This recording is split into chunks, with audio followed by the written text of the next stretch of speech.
Assalamualaikum warahmatullahi wabarakatuh. Hello everyone. We from Group 5 will present Islamic views and educational sites on language education theories, which consists of myself, Lintang Fatt'ah, Akbar Abimanyu, and Johanna Candrawati.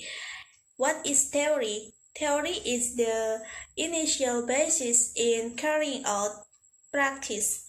In educational theory, the presence of theory can provide a stimulus and a foothold in determining the curriculum, teaching and learning process, and educational goals to be achieved.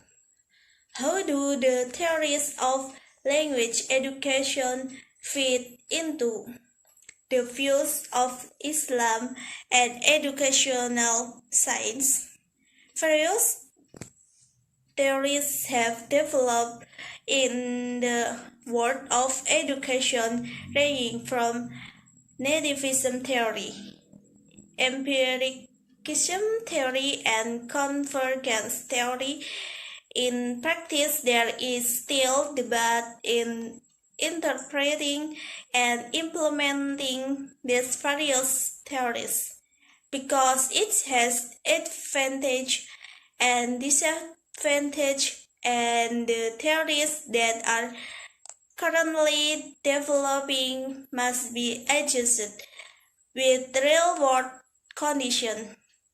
Education, so that until now the theory has not answered not problem of the quality of education.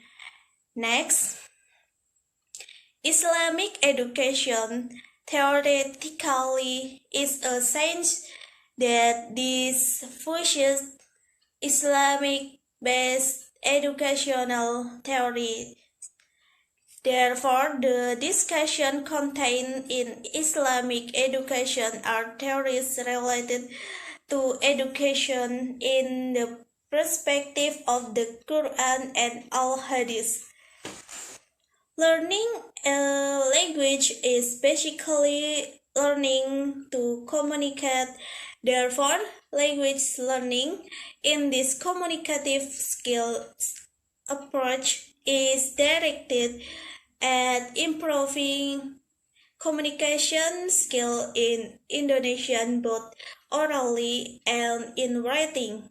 The purpose of the communicative approach is to build competence as a language learning goal and develop language skill procedures. Next, language education theory. There are 5, among others. 1. Theory of behaviorism, including the response is caused by a stimulus.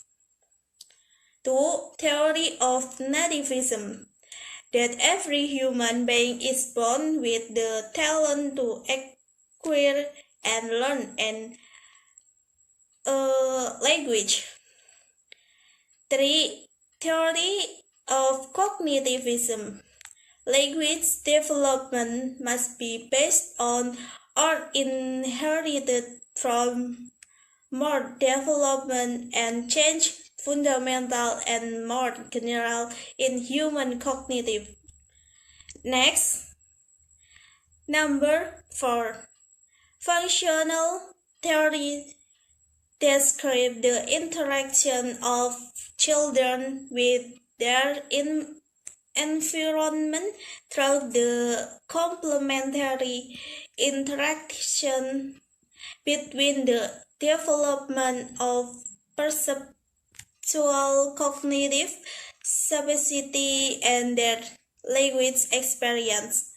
Last one, constructivism theory. Learning must be actively built by the learner itself rather than being described in detail by others. Next will be continued by my friend. Well, hello, Assalamualaikum warahmatullahi wabarakatuh.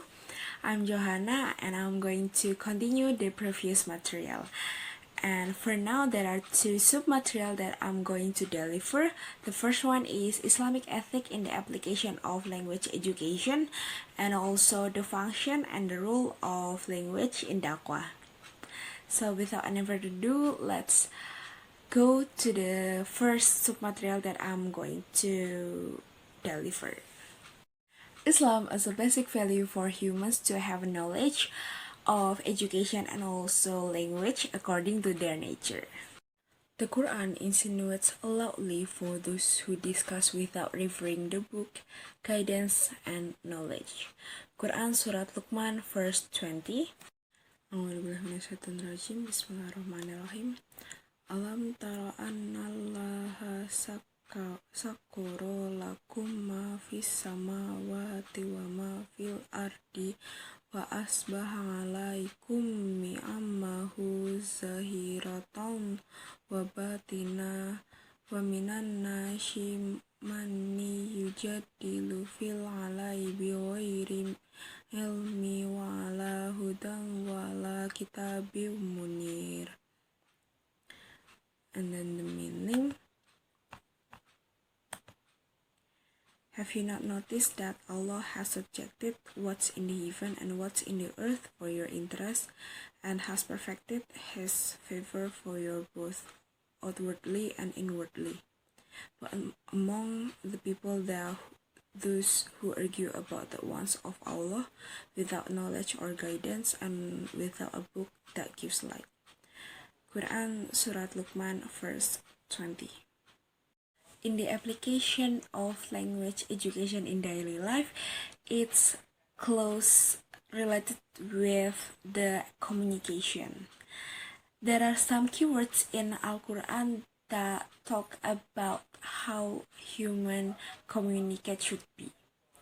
The first one is, first, al-Shawkani, for example, the interprets of keywords clearly. Al-Bayan, the ability to communicate well and politely. And then Al-Qaul or Qaulan Sadidan, that is the ability to communicate well or speak the truth.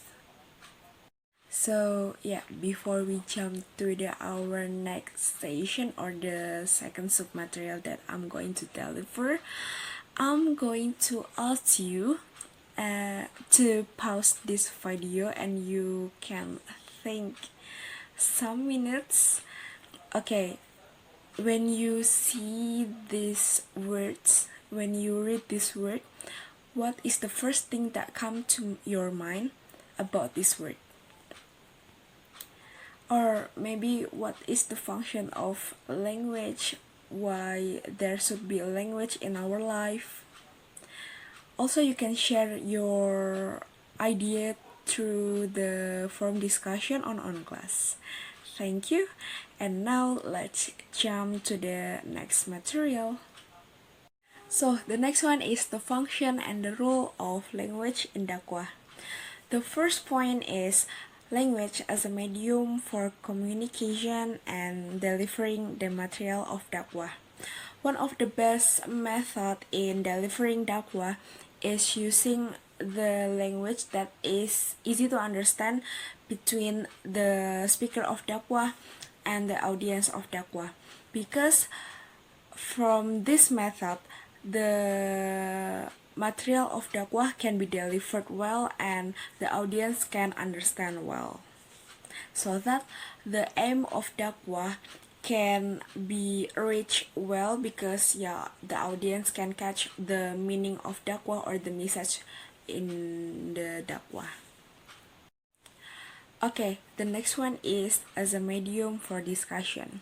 Just like doing presentation or doing webinar or seminar, in the dakwah there will be Q&A session at the end of the delivering material.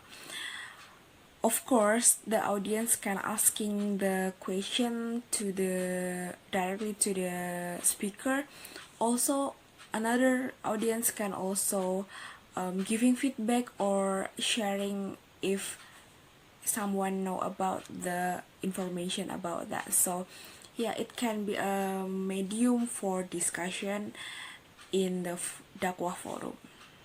So the next one is language as a unifier of people. The religion of Islam, that is Rahmatan lil Alamin, was revealed in Arabic by using Arab language. So that languages belong to all Muslims in this world, not only for the Arab. Therefore, the unity of Muslim will realize that there is a unity of linguistic or language. So the next material will be delivered by Akbar Abimanyu. Thank you so much. And then the next material is applications of Sunnatullah and Qadarullah based on language education sciences. Sunnatullah comes from Sunnah and Allah, which means Allah's habit in treating humans. Qadarullah is a destiny or qadar that has been determined by Allah Subhanahu wa Ta'ala and has been written in the Quran of everything that will happen until the end of time. So the first one is knowledge based on Sunnatullah. Science in the form of knowledge that is known and obtained by humans is very objective. That is in accordance with reality, truth, and without addition and subtraction of an element, which is basically just a form of expressions in some of Sunnatullah sciences. Knowledge derived from human knowledge and including the prophets must be relative, which means that is not absolutely true and only true in certain circumstances. However, humans have brain and minds that must be used as much as possible so that the knowledge they have is appropriate and close to the knowledge of Allah, so that all their knowledge of this truth becomes important for humans' life, so as not to make people fall into error and embrace polytheistic teachings that are not in accordance with his truth. And then the next one is knowledge based on Qadarullah. Sometimes it is difficult for some people to accept their reality that is not in line with their expectation. It is important to understand that this statement is strictly prohibited. It is because basically everything that happens is the will of Allah. And then the next material is forms of language in education methods and techniques in Islamic perspective. There are two types in forms of language education methods and technique in Islamic perspective. The first one is foreign language curriculum, and the second one is foreign language class. The first one is foreign language curriculum development. In developing language curriculum, language education needs to be carried out based on certain standards. These standards define what students from any area are expected to do at various levels of performances in variety of language skills, including cultural skills.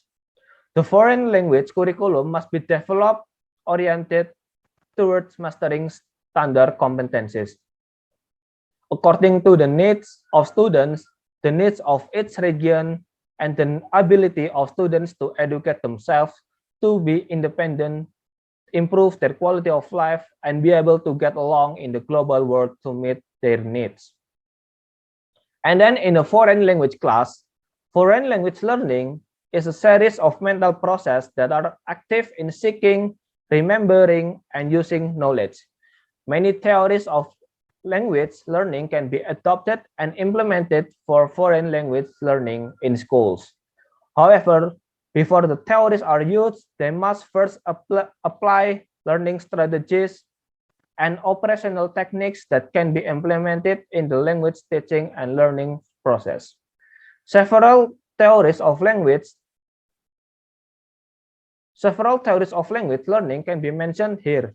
For example, inquiry, constructivism, discussion, heterogeneous, understanding, cooperative learning, meaningful learning, efficiency projects, and collaborative activities. Okay, guys, I think that's all from our presentation. We are very sorry if there's a lot of mistake in our presentation. And if you guys still confused about our presentation, you can ask us directly through discussion forum on class. And we will try our best to answer every question. Or you can maybe give us a comments, feedback, or something else. And we will see you soon on the discussion forum. Thank you. Wassalamualaikum warahmatullahi wabarakatuh.